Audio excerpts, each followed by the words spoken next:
Pinaghahanap ng mga pulis yung driver po ng truck na nakasagas at nakapatay sa isang nurse noong nakaraang buwan. Nahuli kam ang buong pangyayari. Pati na ang pagpayag ng mga otoridad na makaalis sa nakadisgrasyang driver at pahinante. Nakatutok si Emil Sumangil, eksklusibo. 20 ng Mayo, alas 2 ng hapon, nang makuna ng CCTV ang babaeng biktima na nagbomotorsiklo habang binabagtas ang MacArthur Highway, Valenzuela. Kasabay niya ang isang cargo truck na nasa innermost lane.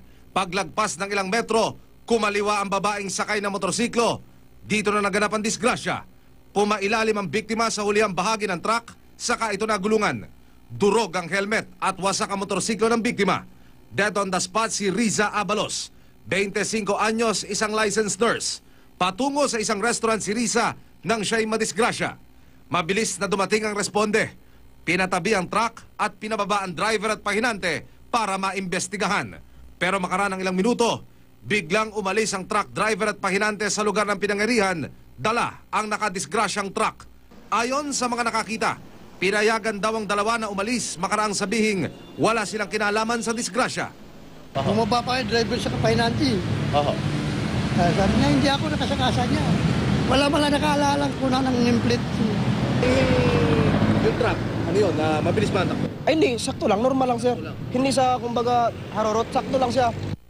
Ang problema, wala raw ni isa na nakakuha ng plate number ng nakadisgrasyang cargo truck.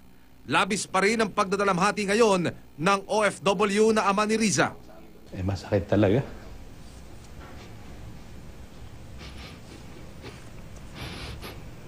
Hirap. Hirap umubot.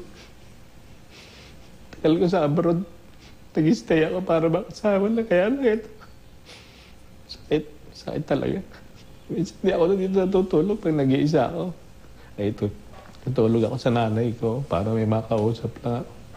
Humihingi siya ng saklolo ngayon para mabigyang hustisya ang pagkamatay ng kanyang dalaga. Nag-relay lang sila doon sa command base. Ang problema, yung command base, hindi rin ni-radyo kaagad na yung truck ang nakadisgrasya. Ano pong paliwanag sa inyo, Sir Rufo? Bakit ho biglang nakaalis na lang yung driver, sumakay sa truck? Yung camera daw umiikot. Siguro wala nagmamonitor. Nag-rotate yung camera. Hindi na nakita talaga yung truck ang nakasagi. Tapos nung ibalik lang nila, wala na, nakatakas na yung truck. Inilapit ng GMA News kay Valenzuela City Mayor Rex Gatchalian ang kaso. Nangako ang lokal na pamahalaan na aatasan nila ang Valenzuela Police na pabilisin ang investigasyon para agad na matukoy ang driver at pahinante, maging ang kumpanyang nagmamay-ari ng truck.